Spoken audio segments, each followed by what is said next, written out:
6 p.m. We'll call the meeting to order. Start with pledge of allegiance. Pledge allegiance to the flag of the United States of America and to the republic for which it stands, one nation, under God, indivisible, with liberty and justice for all. Yeah, roll call, please, Mary. Mrs. Rayle? Here. Mrs. Hett? Here. Mr. Beer? Here. Mr. Bembo? Here. Mrs. Medina? Yeah. Mr. Cranes? Here. Maureen, start out with minutes. Okay, I would make a motion to approve the regular Board of Education meeting minutes of July 8th, 2019. Second. We have motion and second to approve the regular Board of Education meeting minutes of July 8th, 2019. All those in favor, please say aye. Aye. Opposed? Carries. The minutes are approved. Do we have any comments from citizens? None. Okay, we'll move on to committee reports, educational services. Mary. Okay, thanks, Josh. Educational Services Committee was held on Monday, August 5th, 2019. There were 4 consent agenda items. Does anyone want anything held on? Okay, then the committee recommends and I make a motion to approve the following. ES1, Board Policy 343.46, Early College Credit Program, and Policy 343.46, Rule, Early College Credit Program Procedures for first reading. And the next one is ES2, the proposed K through 5 social studies curriculum beginning with the 2019-20 school year. A key feature of this new curriculum is 5 social studies skills incorporated at each grade level. The skills of inquiry will be emphasized and integrated into professional development for teachers during the 2019-20 school year. ES3 was the contract with Renaissance Learning for the 2019-20 school year in the amount of $33,061.20 to be paid for from curriculum acquisition funds. And ES4, the contract with Houghton Mifflin Harcourt for the 2019-20 school year for software support, upgraded materials, and professional development for the Scholastic Reading Inventory and Read 180 in the amount of $35,565.95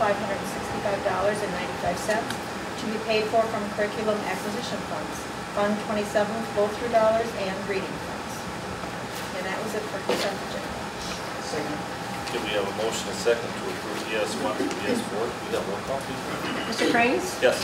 Mrs. Medina? Yes. Mr. Bembo? Yes. Mrs. Hett? Yes. Mr. Beer? Yes. Mrs. Rayle? Yes.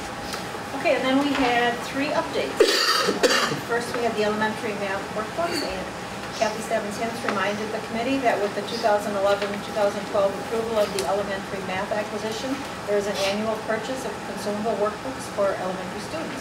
Number 2, we had seclusion and restraint annual report. Steve Hepp presented data on seclusions and restraints for the 2018-19 school year, as well as historical data. The total number of incidents had decreased. He felt this was in part because staff were learning what is causing student behaviors and how to deal with the cause before restraint is needed. And lastly was the supplemental pay plan update, and Kathy reviewed the changes to the plan from previous years, including elimination of the $14 pay rate and increasing DEU options. Brian Oswald presented data comparing the impact of these changes over the past 4 years. Although there was about a $50,000 increase in payout, this indicated to administration that staff are actively participating in professional development with a 73% participation rate. This is very positive. The supplemental pay plan is a strong incentive when hiring new teachers. And with that, I make a motion to approve the Ed Service Committee report of August 5th, 2019. Second. We have motion and second to approve the meeting minutes of August 5th, 2019. All those in favor, please say aye. Aye. Opposed? Motion carries. Minutes are approved. Mary, business services. Thank you, John. Business Services met on August 5th, Monday, and we called our meeting to order at 6:51. We had no public comment. We have 1 consent agenda item, so it's going to be pulled up if there's any further discussion.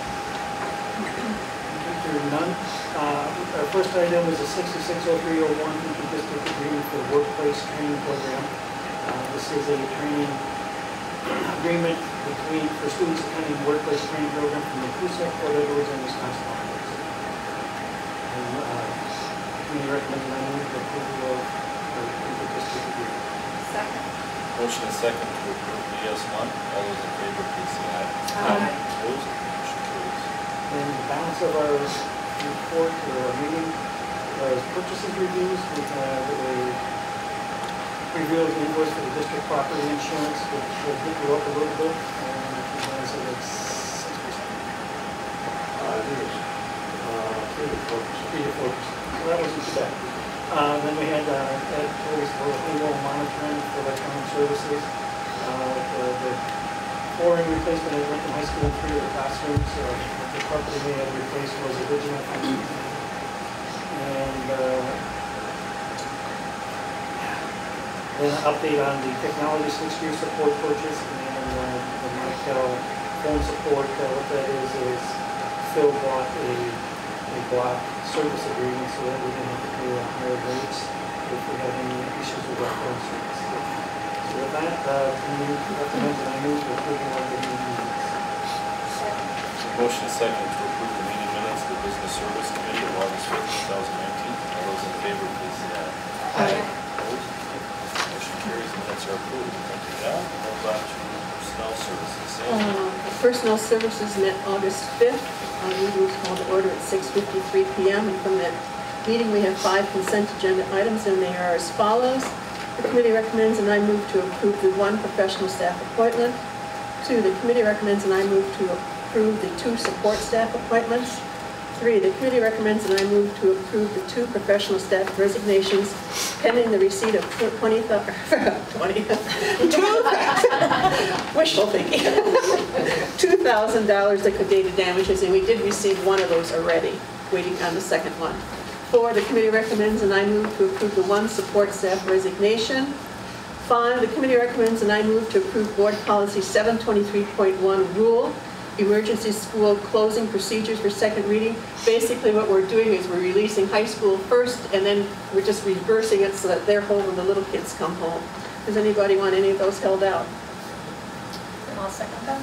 Okay, we have a motion and a second to approve PS1 through PS5. All those in favor, please say aye. Aye. Opposed? Motion's carried. And then we had some updates and reports. We looked at coaching compensation. It's gone up from the year before. Part of it was that we were paying for the coach for their hockey, and then we had to add on some coaches for, I think, track and a couple other sports, so that it was up from the year before. But the biggest chunk of it was the hockey coach. Then we discussed emergency school closure options for hourly support staff. You know, are we going to, because we had such a weird year last year, 8 closings, now our hourly staff missed a lot of work. We're looking at, do we have some type of way they can make up some of those hours? We did some discussion, and administration is going to come back to the committee with some recommendations concerning that. And then we looked at the 2019-20 professional staffing updates. At that meeting, we had 4 openings, but now we only have 2. So we will have a full staff pretty soon. And with that, I move that the minutes be approved as printed. Second. Motion is second to approve the Personnel Services Committee meeting minutes of August 5th, 2019. All those in favor, please say aye. Aye. Opposed? Motion carries. Minutes are approved. Thank you, Sandy. Next one. There's an additional set of minutes to approve as well from August 5th. Personnel, We're going to close session. the closed session. Yes. And I move to approve the minutes from the August 5th closed session of Special Personnel Services Committee meeting. Second. Motion and a second to approve the meeting minutes from the Special Personnel Services Committee meeting closed session of August 5th, 2019. All those in favor, please say aye. Aye. Opposed? Thank you, Maureen. Move on to agenda referrals and information requests. Okay, I don't know where to put this. When I was looking over the bills, I noticed that we're paying for camera rental, I think, to some of our bus companies. First of all, I want to know, A, how many cameras and how many buses we have. I mean, does every bus have a camera? No. There's 6 of them. We have 6 cameras and how 6 many cameras, buses? and they are now, they used to be able to move them, however now they are affixed permanently on buses. Move the bus to the So then you have to switch buses with different cameras. Well, first of all, I think having a camera on a bus is a safety issue, and I think every bus should have a camera. Secondly, I can't see paying rent or whatever. I think you know, if safety is important, I think the school district ought to look into buying cameras for each of the buses. So I guess I'd ask that we could come back and see, there must be price ranges for these or whatever, but I think it's something that the board needs to look into, because I don't like paying rent on something. We talked about cameras actually last year, and I didn't bring anything forward, or the year before. I didn't bring anything forward. It's a pretty high price tag. Because my first question was, are we paying for these, or does bus company pay for these? And the answer is we do. And I agree with you. I mean, it puts us at a distinct disadvantage when there isn't cameras on buses. And when there is, that helps solve some problems pretty quickly for some of our administrators that are investigating some issues. So I too would advocate for that. And there's a difference. There is a litany of options. Some of them I think are reasonable, and some of them are not, with respect to video quality and some tracking and that sort of thing. And it also comes in handy, some GPS things come in handy with respect to the bus company's management of drivers to say, oh, well, that bus is always going 75 miles an hour down the road, and you go, no, we've never exceeded 52, you know, that kind of thing. So we can absolutely look into that and provide a few options of what we may be looking for, in addition to the number of buses we're talking about. I think we want to get a system that is upgradable. In other words, not only can they monitor students, but we could add on and monitor information on the bus, the speed of the bus, Right, that's what I'm saying with GPS. Yeah. On most of the new buses have that on their That's true. They can order a new bus with those features. So that might be our first step. Then any new buses that come with this. But just, you know, it's just some wide parameters that we can look at. I think we need to take some information back on that. Weren't all the buses too capable of having cameras?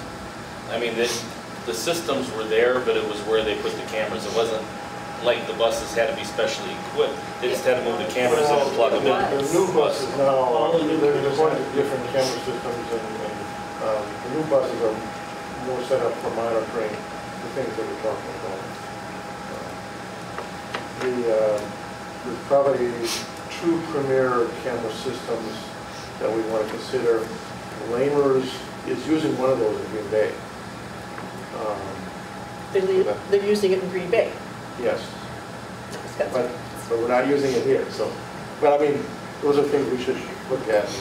Lamers has one of the cameras on one of their buses, and Safeway has every 5. Well, I'm talking about, they both have cameras, the same systems on the buses here, but they're using a different system in Green Bay than here.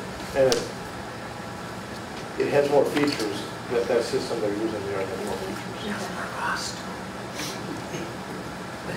Yeah, we can look at numbers. Yeah, Okay. no problem at all. Okay. Dan will do some research. Sorry, Dan. Is there anything else? Okay, move on to legislative agenda. Troy, what do you have for us this time? Starting with the State Assembly, the Assembly Education Committee met about 3 weeks back now, and they held a hearing on 2 bills. The first one, a teacher prep bill, and the second one, a potential vote on consolidation aid. The first one that was up for public testimony was Assembly Bill 232, relating to teacher preparatory programs and granting rulemaking authority. A little bit about this bill by the Legislative Reference Bureau. This bill authorizes the state superintendent to approve a teacher prep program if the program requires students to complete the equivalent of the student teaching required under current law, as determined by the superintendent. Under current law, the superintendent may approve a teacher preparatory program only if students in the program are required to complete student teaching that consists of full days for a full semester at cooperating elementary or secondary school. And DPI is supportive of this bill. WASB is monitoring this bill, but has not yet taken a position on it as of now. The second bill that the Assembly Committee took up was Assembly Bill 223, which is relating to supplemental state aid for consolidated school districts and making an appropriation. And a little bit about this bill is this creates a new aid program for certain consolidated school districts. To be eligible for this, the consolidation must take effect on or after July 1, 2020, and the consolidated school district's maximum allowable levy rate must be greater than the lowest levy rate of the districts that were consolidated in the first place to create the district. And regarding this bill, WASB supports this bill as it provides additional aid for districts that voluntarily consolidate. The additional aid would be received under the revenue limits, thus reducing property taxes. Further, it would ensure that no property within the district would be taxed at a higher tax rate than the lowest tax rate among the consolidated districts. So the Assembly Committee met about 3 weeks ago and took testimony on those two bills. Now turning to the upper chamber, the Senate is actually scheduled to hold public hearing tomorrow morning. 10 o'clock tomorrow morning in the Capitol, which is actually the committee's first public hearing of the 1920 legislative session. And they are scheduled to take public testimony on 4 bills on the docket for tomorrow. The first one is Assembly Bill 53, relating to pupil records. WASB is supportive of AB 53 as current law contains a number of safeguards against potential abuse that might potentially arise from the changes made in the bill. That is AB 53, and now AB 54, the second on the docket for tomorrow, is relating to fire, tornado, and school safety drills for public and private schools. WASB is supportive of this bill based on local control and authority. This change takes into account the best interests of the pupils, and it may be helpful to officials in regard to accommodating needs of students with emotional or other disabilities who may be unsettled by these drills. That was AB 54. Now moving on to the third one, Assembly Bill 67 is relating to information on the school district and the school accountability report. WASB has not yet taken a position on this bill, which AB 67 requires the Department of Public Instruction to include in the annual school district and school accountability report percentage participating in music, dance, drama, and the visual arts. This bill specifies that this information may not be used to evaluate a school's performance or a district's improvement. As of now, WASB has not taken a position on this bill, and it has a number of concerns with how it is currently, including that it would likely require additional data gathering and reporting by schools, and it also talks about how it might be troublesome in terms of modifications for the current information systems. So that was the third one, and now the last one, Assembly Bill 110, which is relating to developing a guidebook looking at dyslexia and other related conditions. And this bill requires the Department of Public Instruction to develop a guidebook for parents, guardians, teachers, and administrators. To develop the guidebook, the state superintendent must establish an advisory committee whose membership shall be determined in consultation with the International Dyslexia Association, Wisconsin branch, and the State Reading Association. And it calls for representatives from both to serve as co-chairpersons on the advisory committee. Regarding this bill, WASB has not yet taken a specific position on this, but it did sign onto a joint letter with other lobbying groups outlining some overall concerns. So the Senate is due tomorrow morning to hold hearings on those bills. And just another thing I wanted to mention, it was in the Wisconsin School News. Little bit down the calendar, but on November 2nd, which is a Saturday, WASB is hosting a one-day legislative advocacy conference in Stevens Point. So that might be something to keep on the radar. Details are a little slim at this point, but as more comes out, hopefully it's something to look into. Nice to have some opportunities coming relatively closely. Yeah. Good report. Move on to the bills. Okay, I would make a motion to note the July 2019 receipts in the amount of $1,367,939.84 and approve the July 2019 disbursements from the 2018-19 books in the amount of $377,900.19 and the July 2019 disbursements from the 2019-20 books in the amount of $3,058,135.86. Okay, we have a motion and a second to note July 2019 receipts in the amount of $1,367,939.84 and approve July 2019 disbursements from 2018-19 books in the amount of $377,900.19 and July 2019 disbursements from 2019-20 books in the amount of $3,058,135.86. We have a roll call, please, Mike? Mr. Griggs? Yes. Mrs. Medina? Yes. Mrs. Raum? Yes. Mr. Beard? Yes. Mrs. Head? Yes. Mr. Benville? Yes. Thank you. We can move on to new business. First action is possible action on employee appointments, resignation, and retirement requests. There are two new hires. We have Emily Borzuski, who will be teaching first grade at Meade next year, and then Samantha Messner, who will be teaching kindergarten at Grant.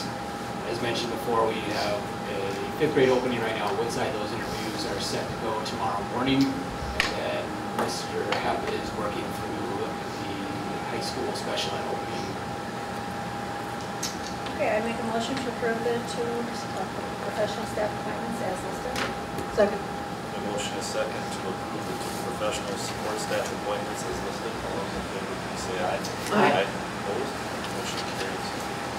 Item B, consideration and possible action to approve 66.03.01 agreements with other districts for non-resident students. So that's status quo with respect to our Central Oaks Academy and Lincoln Virtual School. The listing that you see there before you indicates the district's representative as well, as well as the number of students from each. This may not be the end of what you see. There might be another kid or two or three or six or 10 that come via 6630 agreement, but that would likely be by September. We get that typically taken care of relatively quick. And that would be those on the tail end that are just enrolling now and haven't been part of a district that already has an established 6630 with us. So there's a bit of a process with talking with those districts about whether or not they're interested in partnering and so forth. So this should be everybody as it stands right now that need a 6630, but there may be a handful more coming up here in September. How does this number compare to last year? I do not know off the top of my head.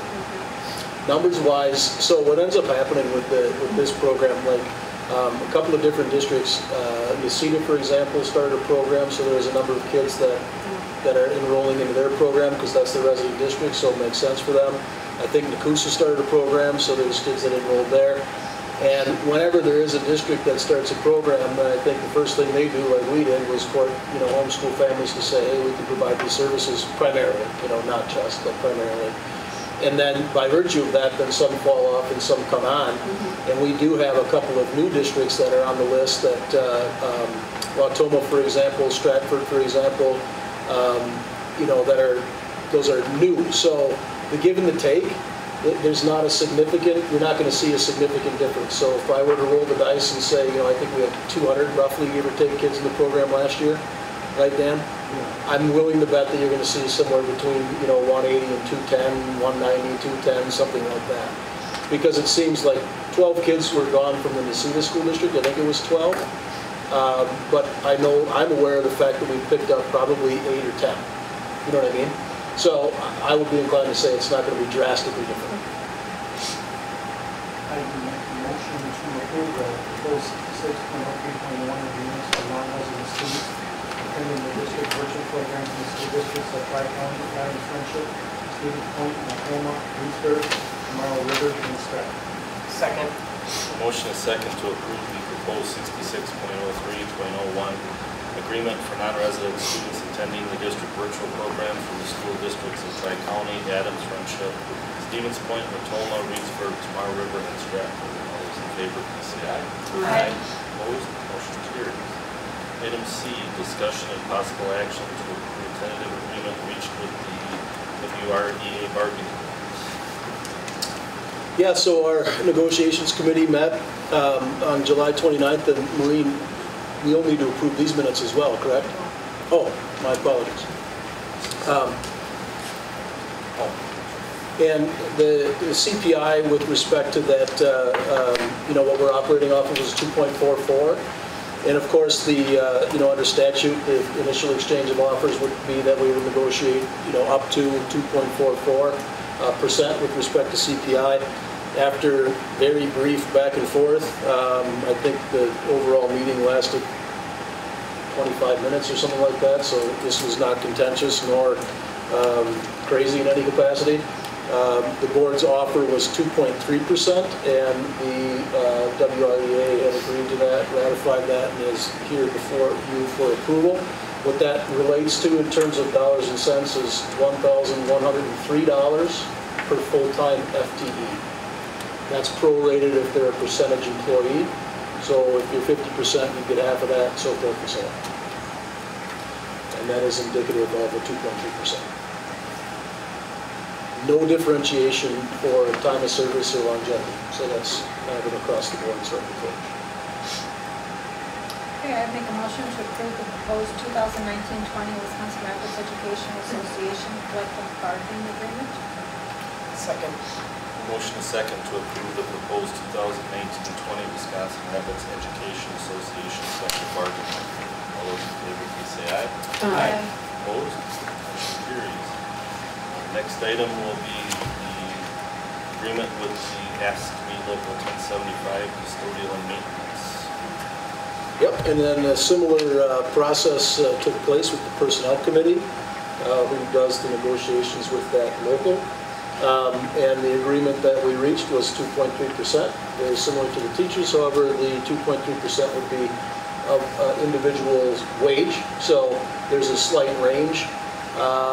On the low side, I think 51 cents an hour. On the high side, something like 61 cents an hour.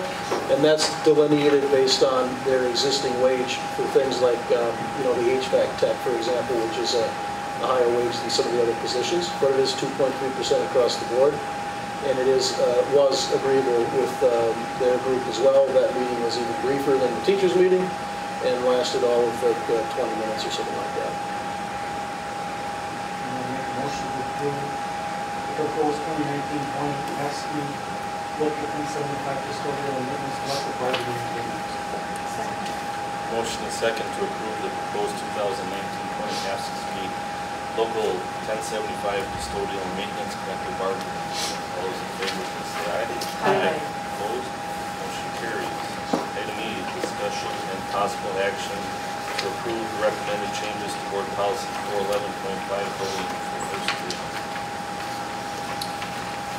Right, so what you see before you as attachment A is the draft that we are proposing. I will tell you that it is not a massive overhaul of our existing policy. As you can see, there's very little that's stricken. Mostly what has happened is that there's been additions. A couple of caveats that were inserted into the policy. And by the way, the conversation around the bullying policy started many months ago with a review, at least 2 meetings with administrators. I think maybe it was even 3 as kind of a standing agenda item, soliciting feedback with our policy, pulling policy from other school districts, and soliciting some copies from the WASB with Maureen's help. So, a fairly comprehensive evaluation of circumstance in both policy and practice, which required, I would argue, some minor changes to our policy. One of the most significant changes would be with reference to the policy pointing towards municipal ordinances from Grand Rapids and the city of Wisconsin Rapids that do not go into detail about what happens if and when, but simply says making parents and students aware that there's a possible outlet for involvement with law enforcement under this policy and utilizing them via those ordinances. I don't have a copy of the approved ordinance. The clerk emailed me and said she's going to be getting me a copy as soon as possible, and I will forward that your direction when I do receive it. The draft is there. I wasn't able to attend the second reading, so I'm not certain how that draft was modified, because they were talking about a gradient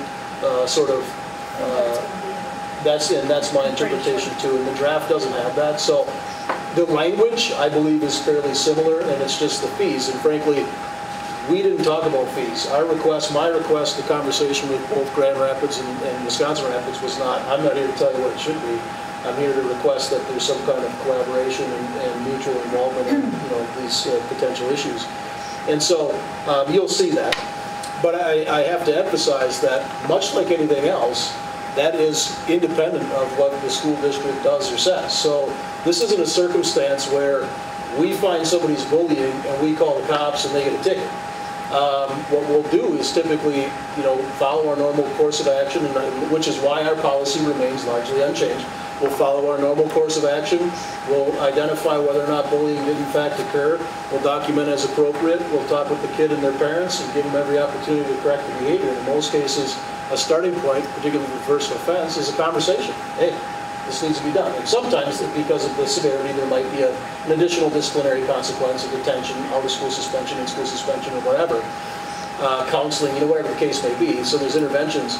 But that doesn't necessarily mean that there would be law enforcement involvement. And at that stage, if it's done, it's done. I don't see any law enforcement involvement. I don't see that it would be necessary. On the other hand, you could have a circumstance where law enforcement is made aware of a bullying situation that occurred outside of school, or perhaps even inside of school, and we're not aware, and they're the reporting agency, or the agency that receives the report, and then they kind of begin their process in collaboration or conjunction with the school district, so kind of a middle ground. And I would also say that we have the opportunity as an organization to do the same thing. So we're finding that, boy, this is rising to a significant level, or this is something where this kid's been talked to before, and parents, and it's not stopping, so then we would bring law enforcement in. So you have this middle ground where it can kind of be one or both of us, our organizations working in a collaborative fashion, and that might mean school consequences and, civil sort of consequences, penalties and so forth simultaneously. It may not, so it will be done in a collaborative fashion.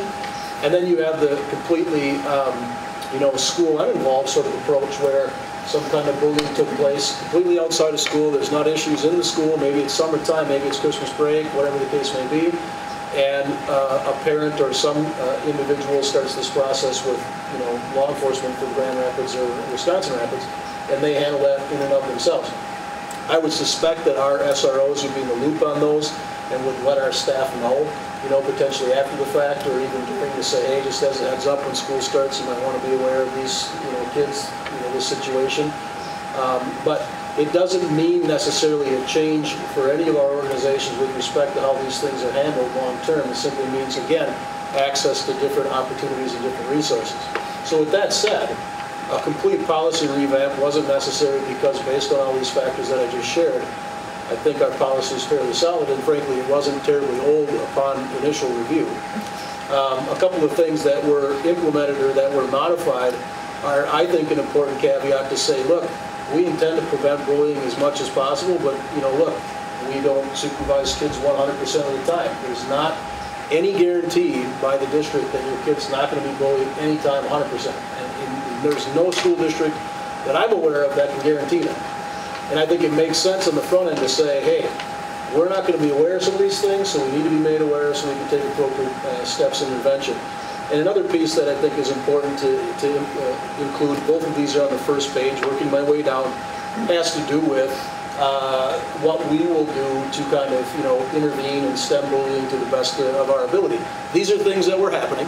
They were simply not enumerated in policy. They are now. To me, that makes sense.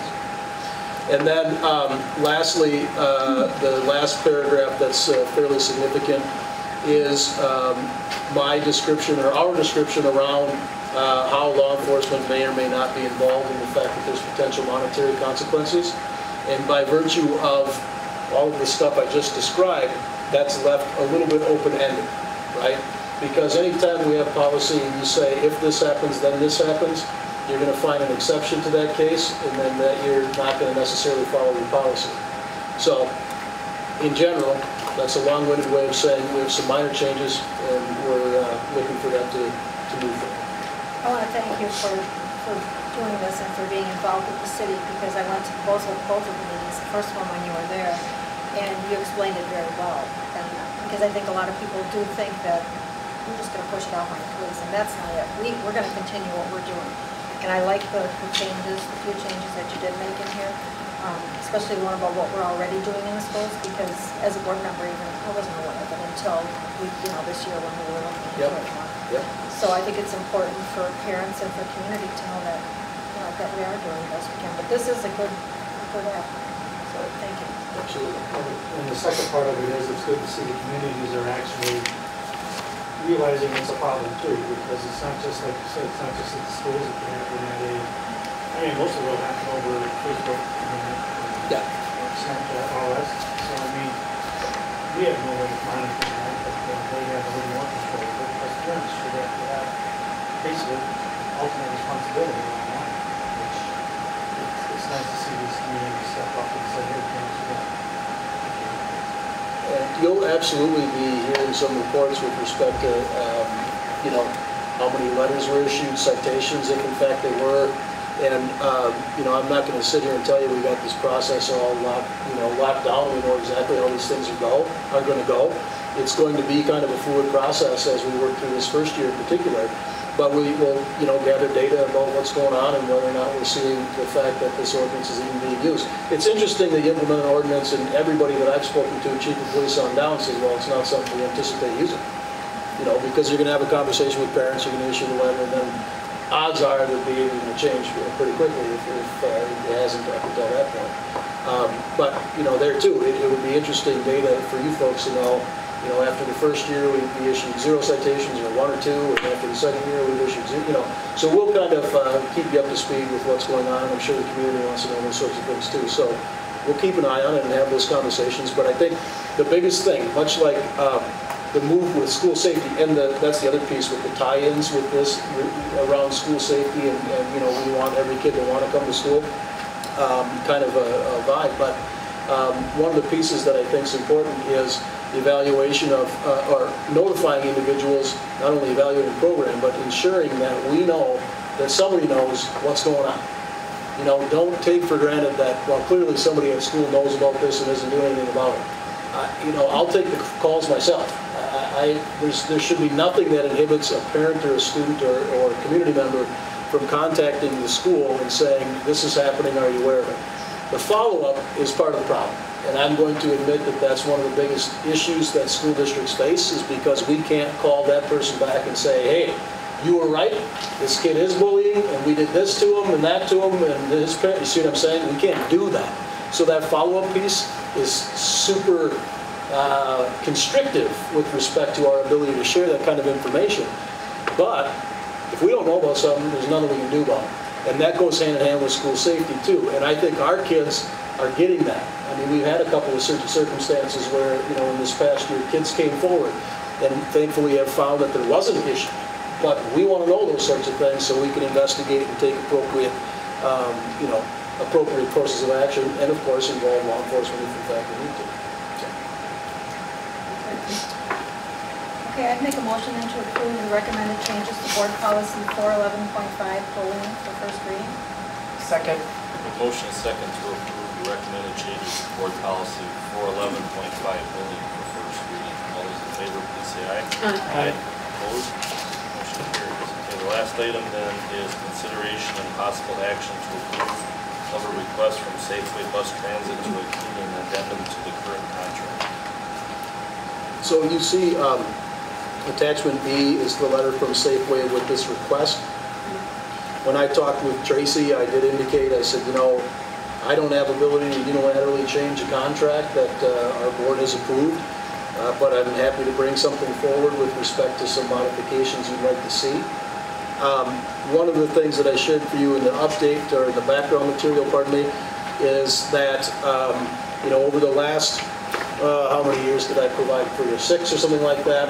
Our range, 5. Our range is from like 0 days up to 8 days, and I think we have no 0 days in there, but we've had school years where there's 0 closures. I think 2 one-day closures in there, blah, blah, blah. The last 2 years was 5 and then 8, and of course, if you calculate your average with a couple of 1s and an 8 and so forth, you're going to come up with a fairly high number. If you throw out your 8 and you throw out one of the 1s and you calculate the average, it's slightly lower than that. But regardless, just because of doing a gig like this for going on 10 years, you're going to close school probably 2 to 3, sometimes 4 times a year. It's in Wisconsin, it's probably going to happen. 0 is an outlier as much as 8 is an outlier. Well, I shouldn't say as much, but it's still an outlier, right? And so what the conversation was around is, you know, look, hey, our contract is based off of 175 days, and we haven't had school for 175 days in the last handful of years. And our data going back for a few years does support that. If you look at last year, clearly we weren't even close to 175. And the year before that, that was in question as well with 5 school closures. And so the conversation was their interest in the items that are laid out there for you. An increase in base rate to $2.70 per bus, $2.70 that is, and that minimum of 173 school days be guaranteed. The way that this was reported to me, and my interpretation of this for the sake of conversation, is that that number, $2.70 per bus, would get them to 175-day total, money-wise, in 173. So it would make up for those couple of days. And then they're also looking for kind of a guarantee of 173 days in the contract, so that would be their basement. Currently, we're at 175, and you know what the rates are. $2.70 less than what they're requesting, and there isn't a guarantee on number of days. If you recall, we did make modifications due to state statute changes where we went from 180 contact days to contact minutes, and that's where you have some flexibility to make up time via extended schedules versus adding days. You know, the whole idea around, well, if you feed them lunch, you can count it, you know, blah, blah, blah. Some of that holds true with respect to minute count, some of it doesn't, so we are kind of in a new environment. Would I think that we're going to run school 175 days guaranteed? No. I do think the number most likely is going to be 174, 173, 172, because we're going to cancel, again, 2 to 4 days per year, almost guaranteed. Now, statistically speaking, we can go to this year and have 0. We can go next year and have 0, you know what I mean? So anybody that can predict the weather and tell me what's going to happen this coming year, I don't know, pay them. I'll get them on the pay. We'll do something. I don't know. But nobody's got that ability. And, you know, I think, too, the possibility exists to say, you know, we'll take this into consideration and we'll entertain that at the next time we have the contract come up. This is completely up to you folks, which is why I bring it forward. If I'm being honest with you, I get it. I get where you're coming from, because we haven't had 175 days. It's a request that does make sense, but it also wasn't part of the contract as was agreed to. So I defer to you folks and your ability to modify said contract. That's just, I think the contract's the contract. When is this contract up again? This coming year? I think at the conclusion of this year, correct, Dan? Correct. Yeah. I would suggest that these things be addressed at that time. But I'm just curious, you know, we have an increased base rates of $2.70 per bus. What is that total dollar amount for that?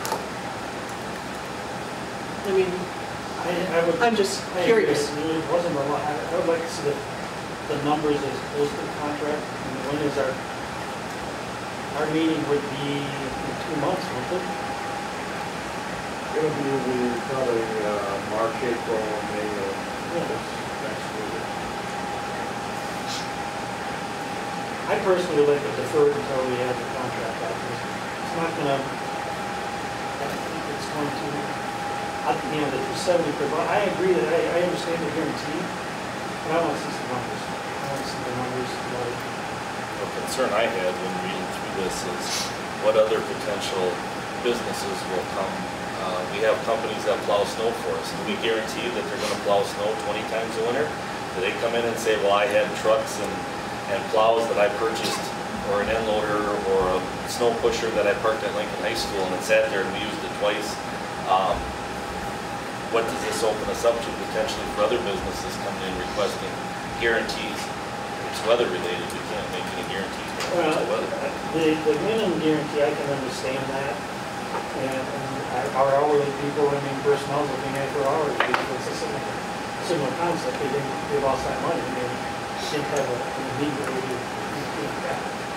So I mean, I can understand it, but I don't think, I think this can wait.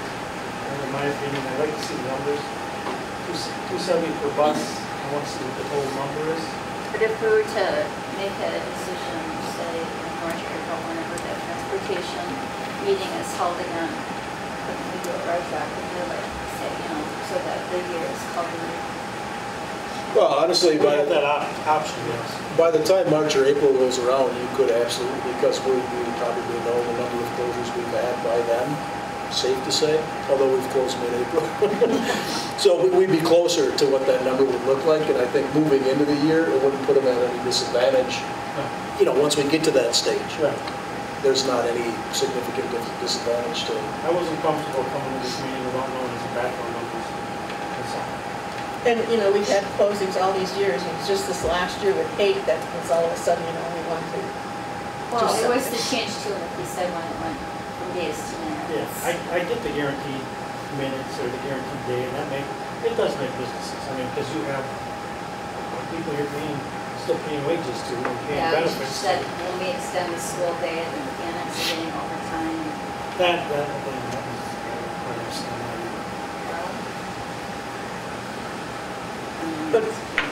But I know at one time it was costing us, what, was it $18,000 a day to run all the buses?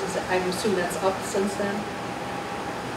Transportation per day is, $18,000, $20,000 a day, pushing buses out, yes.